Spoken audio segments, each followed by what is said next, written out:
In 1985, Time magazine declared that Jim Thompson had almost single-handedly saved the Thai silk industry. Today, the Thai Silk Corporation carries on his legacy with Jim Thompson branded silk stores, restaurants, and a museum in Bangkok. The global silk industry is projected to grow from 10.7 billion in 2023 to 14.3 billion in 2032. But how did the Thai silk trade start, and what did Jim Thompson do to save it? Weaving silk first appears in the archaeological record in 3600 BCE in China during the Neolithic period.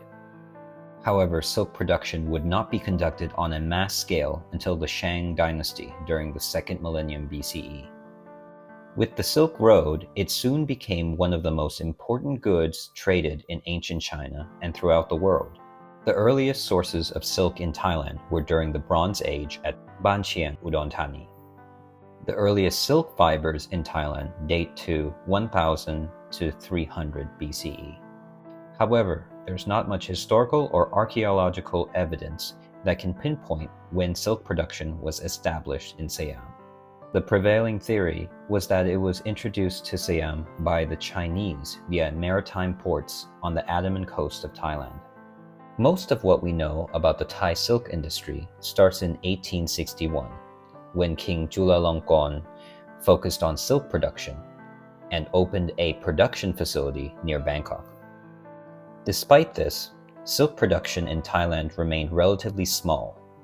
The royal court and elite imported silk from China and India, which was considered better quality. This was due to lower quality cocoons and inferior technical knowledge. By the 1950s, silk manufacturing in Thailand had declined to the point of almost disappearing. However, some communities in Thailand, especially in the Isan region, worked to keep the tradition of Thai silk alive. Natural dyes like jackfruit wood, cumin root, and turmeric tree bark give Thai silk its distinctive colors. Because of these communities, the unique patterns and colors of Thai silk are still being produced today. This is where Jim Thompson enters the story. Born in Delaware in 1906, Thompson worked at an architectural firm in New York until he quit in 1941 to join the Delaware National Guard.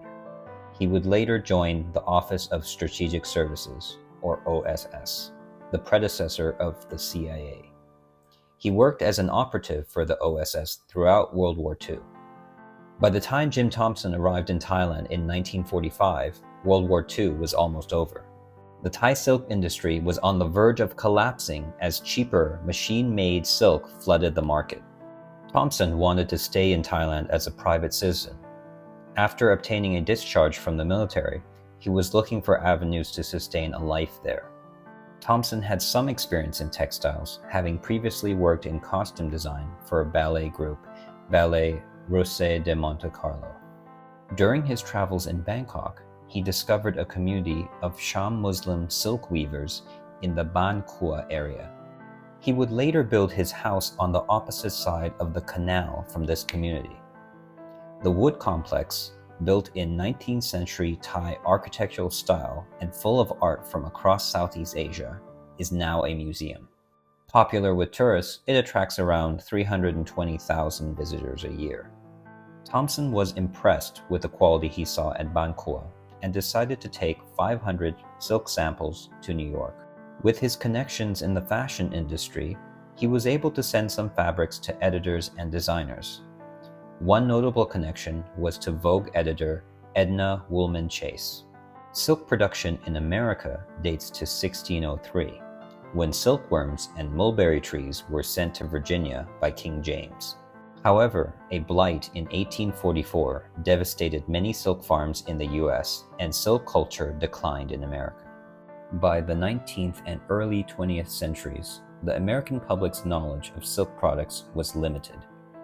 Edna Chase was impressed with the fabrics and featured them in Vogue. Thompson had secured some investors with a budget of $700 and returned to Thailand. In 1948, he established the Thai Silk Company Limited. He recruited around 200 local weavers from Ban Kua and the surrounding areas establishing a manufacturing facility. Thompson supplied the weavers with raw silk from farms in northeastern Thailand, as well as new aniline dyes from Switzerland.